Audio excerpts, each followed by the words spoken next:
হতাশা মাদক দিয়ে দূর হয় না। হতাশা দূর হবে, বলে দিব, তিনটা জিনিস, মাত্র তিনটা। কয়টা ভাই? এক, 5 ওয়াক্ত নামাজ। এক কি? নামাজে আপনি অজু করে সেজদা দেন, ইনশাল্লাহ আপনার মনে প্রশান্তি না আসলে আমাকে এসে বলেন যে আসে না। চোখের পানি, মনের আবেগ যা আছে আপনার ভিতরে, কষ্ট, দুঃখ, যন্ত্রণা, সব আল্লাহকে ঢেলে দিবেন ইনশাল্লাহ। নিজের আবেগ ধরে রাখবেন এখানে, আপনি আল্লাহর জন্য ঢেলে দিবেন।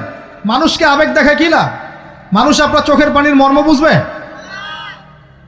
মানুষ কি মানুষের চোখের পানির মর্ম বুঝে?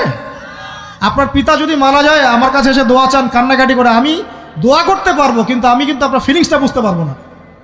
আপনার অনুভূতি কে বুঝতে পারবেন? আল্লাহ পাক আপনার ঘাড়ের রগের চেয়েও কাছে আছেন। সুবহানাল্লাহ, সুবহানাল্লাহ। আল্লাহ পাক ঘাড়ের রগের চেয়ে কাছে আছে। গতকালকে বাংলাদেশের একজন বরেণ্য আলেমের সাথে একটা কনফারেন্সে ছিলাম। উনি বলছিলেন যে এক ব্যক্তি, এটা শোনেন, এক ব্যক্তি